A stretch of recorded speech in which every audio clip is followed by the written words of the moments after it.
Bismillahirrahmanirrahim. Baik, jemaah sekalian, ada beberapa poin penting yang perlu dicermati dari pernyataan ini. Yang pertama, Islam dari Arab justru itulah Islam yang asli. Karena Islam memang Allah turunkan kepada orang Arab pertama sekali. Dan orang Arab yang paling mulia Nabi kita, Nabi Muhammad sallallahu alaihi wa ala alihi wasallam. Kalau kemudian ada orang-orang Arab yang menyimpang dari ajaran Islam, maka itu saja yang kita celah.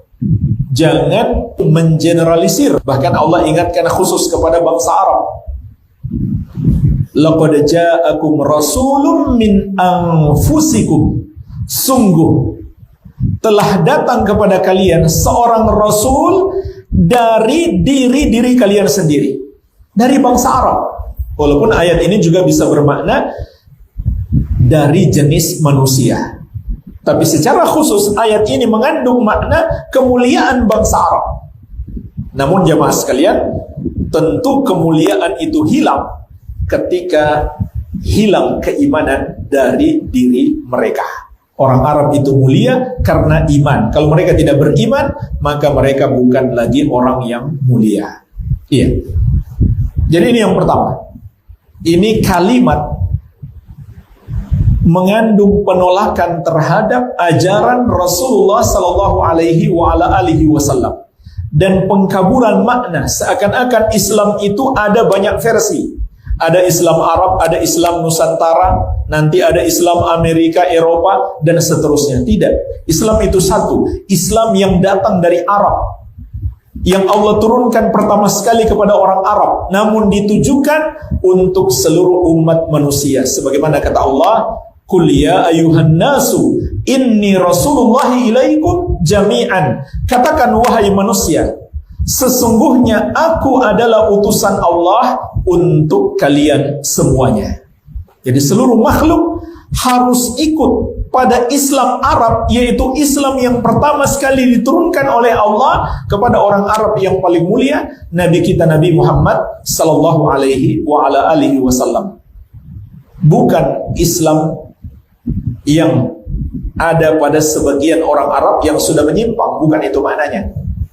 Iya. Jadi ini yang pertama. Kemudian yang kedua jamaah sekalian, ucapan seperti ini bukan hal yang baru. Ucapan untuk menolak ajaran yang Allah turunkan dengan beralasan bahwa itu bertentangan dengan ajaran nenek moyang, dengan tradisi lokal, dengan budaya lokal.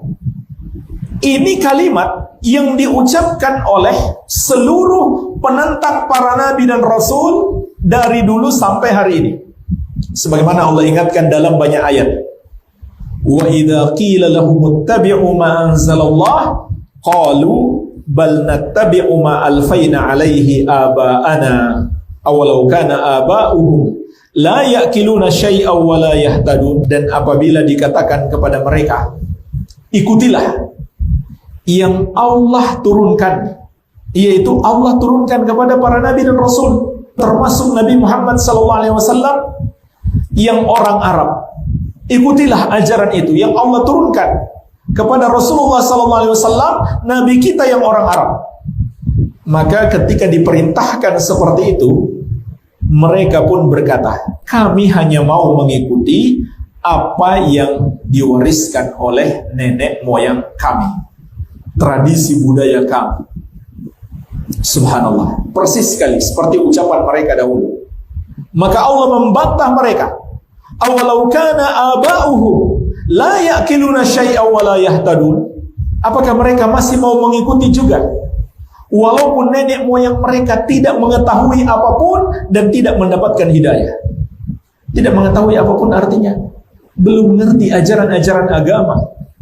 Agama Islam belum datang kepada mereka, belum mendapatkan hidayah, masih tersesat dengan kekafiran dan kesyirikan agama-agama terdahulu. Apakah layak itu diikuti? maka Allah yang membantah mereka.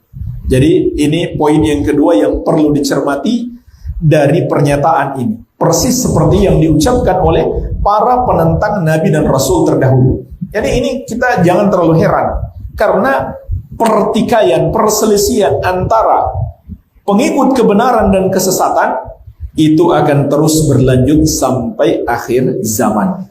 Iya. Kemudian yang ketiga jemaah sekalian, ada permainan setan untuk menyesatkan manusia, menamakan sesuatu yang buruk dengan nama-nama yang baik. Perbuatan dosa syirik dinamakan sebagai sedekah bumi dan sedekah laut. Padahal sedekah itu bahasa Arab, bahasa syariat, bersedekah. Tapi mereka namakan bukan untuk amalan yang sebenarnya. Ini diantara permainan setan untuk menyesatkan manusia, menamakan keburukan dengan nama-nama yang indah, menghias-hiasi amalan-amalan buruk sehingga terlihat bagus. Ini diantara tipu daya setan yang Allah sebutkan dalam banyak ayat. Wa zayyana lahumus syaitanu a'malahum fasaddahum 'anis sabil fahum la yahtadun. Di antaranya kata Allah, dan setan memperindah untuk mereka amalan-amalan buruk mereka itu. Maka dengan itu setan menghalangi mereka dari jalan yang lurus, sehingga mereka tidak mendapatkan hidayah. Jadi hati-hati. Sebagaimana riba dinamakan bunga, racun disebut selera pemberani. Subhanallah. Dan seterusnya. Ini semua permainan setan. Maka hati-hati. Nah, kemudian jemaah sekalian, apa hakikatnya sedekah bumi dan sedekah laut itu sehingga dihukumi haram, bahkan syirik oleh ajaran Islam yang asli? Karena di dalam upacara atau ritual tersebut terkandung berbagai pelanggaran syariat. Yang paling parah adalah kesyirikan. Jadi asal daripada sedekah bumi itu adalah meyakini ada selain Allah yang membuat tanaman mereka bertumbuh dengan baik sehingga mereka bisa panen, yang mereka sebut Dewi Sri. Ini kan berasal dari khayalan juga, tidak nyata, khurafat, nggak bisa dibuktikan dengan dalil ilmiah. Ya. Dan termasuk keyakinan kufur, lebih kufur daripada musyrik jahiliyah. Musyrik jahiliyah meyakini Allah yang menurunkan hujan serta menumbuhkan tanaman. Wa anzala minas sama'i ma'an fa akhraja bihi minas thamarati rizqan lakum. Allah sebutkan tentang keyakinan orang musyrik jahiliyah. Mereka tahu Allah yang menurunkan hujan dan menumbuhkan berbagai tanaman dengan hujan itu sebagai rezeki bagi kalian. Tapi ada orang yang mengaku muslim masih percaya kepada Dewi Sri. Ini syirik dalam rububiyah. Kemudian mereka adakan upacara sedekah bumi untuk persembahan kepadanya. Maka ini syirik dalam ibadah, menduakan Allah, mempersekutukan Allah. Kemudian juga ada keharaman lain, yaitu pemborosan harta. Sedekah bumi itu kan ada kepala kerbau misalkan atau kepala kambing, mereka tanam, mereka kuburkan. Subhanallah, satu kepala kerbau itu kalau dibikin sop mungkin 50 mangkok jadi itu. Lalu kita beri makan orang miskin, itu sedekah yang sebenarnya cuma disia-siakan, ditanam di dalam tanah. Ada yang ngeles, itu buat sedekah bagi cacing. Belum tentu cacingnya makan. Itu kan kebodohan jemaah sekalian, dan pemborosan harta. Apalagi di masa pandemi ini banyak yang susah cari makan. Lalu ada kepala kerbau cuma ditanam begitu saja. Seperti sedekah laut juga, sama. Keyakinan terhadap Nyi Roro Kidul. Siapa tuh Nyi Roro Kidul? Setan pantai selatan. Setan diyakini sebagai ratu di situ yang menolong mereka, menyelamatkan mereka. Naudzubillah. Keyakinan itu saja sudah syirik. Takut kepadanya syirik, mengharap kepadanya syirik. Dan juga kebodohan. Itu jin yang lemah, perempuan lagi. Lalu diyakini punya kekuatan bisa memberi segala kebaikan atau melindungi dari segala bahaya. Itu sudah syirik.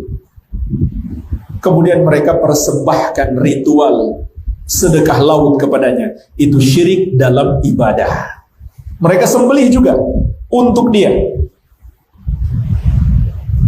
Walaupun mereka misalkan berdoa kepada Allah, tapi menyembelihnya dipersembahkan untuk Dewi Sri atau Nyi Roro Kidul, itu juga syirik. Karena menyembelih itu ibadah.